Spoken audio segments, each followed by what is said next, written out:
Welcome to Movie Rehash. Today, I'm going to explain an action, drama movie released in 2019, titled, The Informer. Spoilers ahead, watch out and take care. Pete works secretly for the FBI in New York City. He's pretending to be a part of a Polish crime group. His goal is to get enough proof to accuse their leader, the general. Pete tells his wife and daughter they need to go away because an important operation has started.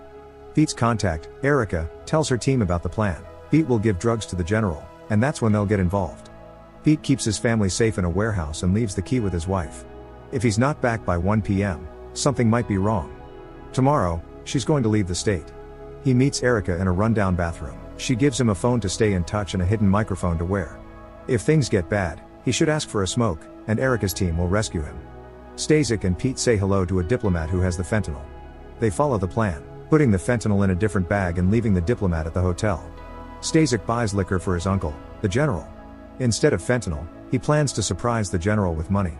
Stasik already found a buyer for the fentanyl. Pete doesn't say anything to keep his secret safe. This messes up the plan, but Erica still decides to keep watching them. They're at a club, and the buyer is really nervous. He admits he can't pay for all £6 right now, only 3. He promises to get more money for the rest later, which is worth $85,000. Stasik, the general's nephew, isn't happy about this. Pete calms Stasik and starts asking how he'll get $85,000 in 2 hours. Pete starts doubting the buyer's story. When Stasik takes a call, Pete accuses him of being a cop and urges him to leave the dangerous situation. The buyer pulls out a gun and badge, shooting Stasik. Pete signals Erica for help, but she cancels the plan and drives away, leaving Pete alone. He helps hide the body. Later, at a sausage factory, Pete meets the general and explains that a cop was killed, and they need to take care of it to avoid NYPD involvement. Even though Stasik was the one who killed the cop, the general makes it seem like Stasik saved Pete's life and now Pete owes him a lot. The general wants Pete to go to prison for 5 years to run the drug ring from inside. The general threatens Pete by mentioning his family, leaving him with no other option. Pete and his family return home, and he contacts Erica.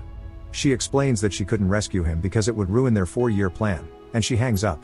Pete is upset with his wife Sophia for not leaving, but they make up and she helps him clean off the blood.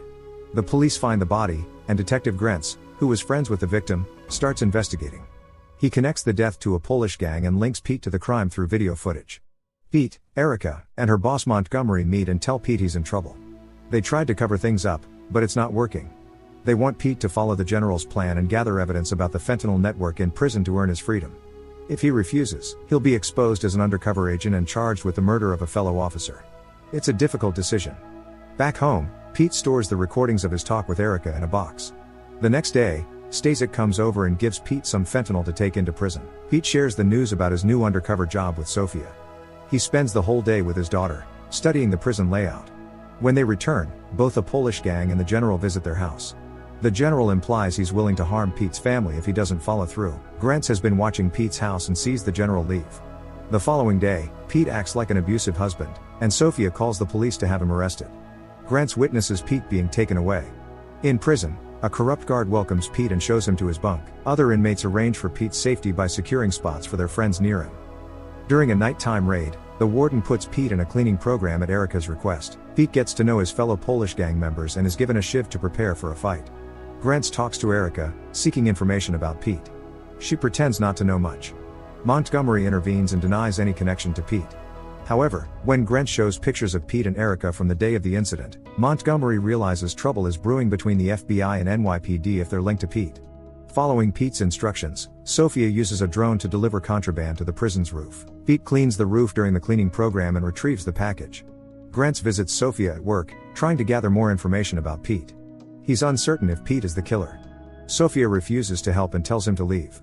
Grentz leaves his card, suggesting she can contact him if she changes her mind. Later, Grentz communicates with Pete using one of his informants. He tells Pete that at some point, he won't have the protection of his gang in the yard. To survive, Pete needs to signal that he's willing to talk about the cop's death. The corrupt guard introduces Pete to Phelps, the leader of the African-American gang inside the prison. Phelps believes Pete is interfering with his drug trade and tries to kill him. Pete reveals he's an FBI informant and wants to take down the general. Phelps spares him and agrees to help with information. Meanwhile, at the FBI headquarters, Montgomery orders Erica to eliminate Pete and halt all operations related to the general. With Grentz closing in and Pete acting as an unofficial informant, Erica's career and life are at risk. If she refuses, Montgomery threatens to expose her as the one who went too far to impress her superiors. At night, Pete gets information from Phelps' associate about the prison distribution network. He calls Erica, asking for help and explaining the general's network. Erica, following orders to eliminate Pete, doesn't assist him. Pete then calls Sophia and instructs her to give the tapes of his conversations with Erica to Grents before leaving the state. Erica informs the general's lawyer, who reveals Pete's identity as an undercover agent. Erica takes the tapes from Sophia, and the FBI listens to their conversation. Erica listens to the tapes and realizes she promised to protect Sophia and Pete's daughter. In prison, one of Phelps' men signals danger, and a fight begins. Pete strangles an attacker and alerts the guards on camera. The corrupt guard takes him hostage, demanding to speak to the press and his wife. He heads to a remote tower, marking lookout angles from his experience as a sniper. Meanwhile, Stasek confronts Pete's family, who had just spoken with Detective Grents. Grents arrives at Pete's house, taking down one of Stasek's men. He heads upstairs but gets shot in the leg by Stasek. Stasek holds a hostage and prevents Grents from shooting back. Just as Stasek is about to kill Grents, Sophia breaks free and shoots Stasek, but she's also shot. Meanwhile, at the prison, snipers take positions, and Montgomery arrives to order Pete's shooting. The warden is there too, following Pete's demands. Pete calls his wife, but Montgomery cuts the call. Pete uses a guard as a hostage for the snipers, swaps clothes with him, and tricks the corrupt guard into taking him hostage. Pete exposes himself to the snipers, leading to an explosion. Erica arrives to a burning prison scene, and Montgomery tells her the job is done. Firefighters take Pete, dressed as a guard, to an ambulance, and Erica gets in too. She plans to help Pete by staging a hostage situation. She gives him a note and a phone, and he escapes. Later, Erica meets Montgomery on a ferry, pretending to know Pete's whereabouts. It's a trap. Erica is wired, and she informs the NYPD about Montgomery's corruption, leading to his arrest. Pete wants to reunite with his family, but Erica signals him about undercover agents around. Grents gives Pete fake documents from Erica, advising him to lay low. Pete shares a significant look with Sophia before disappearing into hiding once more.